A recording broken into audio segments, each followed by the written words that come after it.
اسی طریقے سے ایک مسئلہ ہے، کیا اگر کوئی سوال کرنے آتا ہے، ہمارے معاشرے میں غیر مسلم بھی رہتے ہیں، کوئی عیسائی رہتا ہے، کوئی جو ہے وہ کوئی اور کسی مذہب کے ساتھ اس کا تعلق ہے، اگر وہ گوشت مانگنے آ جائے تو ان کو دینا چاہیے، یا اگر پڑوسی ہے وہ کوئی عیسائی رہتا ہے یا کسی اور دین کے ساتھ اس کا تعلق ہے، تو کیا ہم اس کو دیں؟ تو جی ہاں، بالکل دینا چاہیے۔ اس میں اللہ رب العالمین نے سورۃ الممتحنہ کی آیت نمبر 8 میں ہمیں یہ بات ارشاد فرمائی، لا ينهاكم الله عن الذين لم يقاتلوكم في الدين ولم يخرجوكم من دياركم ان تبروهم وتقسطوا اليهم ان الله يحب المقسطين،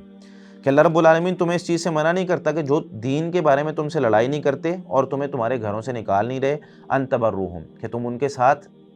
نیکی کرو، وتقسطوا الیہم، اور انصاف کرو ان کے ساتھ،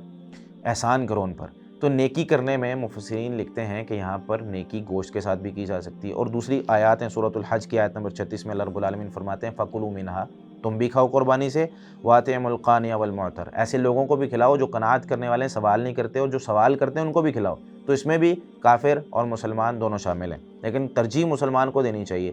اسی طریقے سے فَكُلُوا مِنْهَا وَأَطْعِمُوا الْبَائِسَ الْفَقِيرَ، تم بھی کھاؤ اور تنگ دست فقیر کو بھی کھلاؤ۔ مجاہد رحمہ اللہ فرماتے ہیں کہ عبداللہ بن عمر رضی اللہ تعالیٰ عنہ کی جب کوئی بکری ذبح کی جاتی ان کے گھر میں، تو وہ پڑوسی کو دینے کا بھی حکم دیتے۔ تو ایک دفعہ وہ آئے تو انہوں نے کہا اہدیتم لجارنا الیہودی، کیا تم نے ہمارے یہودی پڑوسی کو اس میں سے کوئی ہدیہ دیا ہے، کوئی تحفہ دیا ہے گوشت میں سے؟ تو 2 دفعہ انہوں نے یہ بات کہی، بھائی یہودی کو کچھ دے کر آئے ہو پڑوسی کو۔ تو پھر انہوں نے وہ حدیث بیان فرمائی کہ نبی مکرم صلی اللہ علیہ وسلم پڑوسی کی اتنی تاکید کرتے تھے کہ ہمیں یہ لگا کہ عنقریب وراثت میں سے اس کو حصہ مل جائے گا۔ تو پڑوسی وہ یہودی ہو، عیسائی ہو، کوئی بھی دوسرے دین کا بھی ہے تو اسے دینا چاہیے۔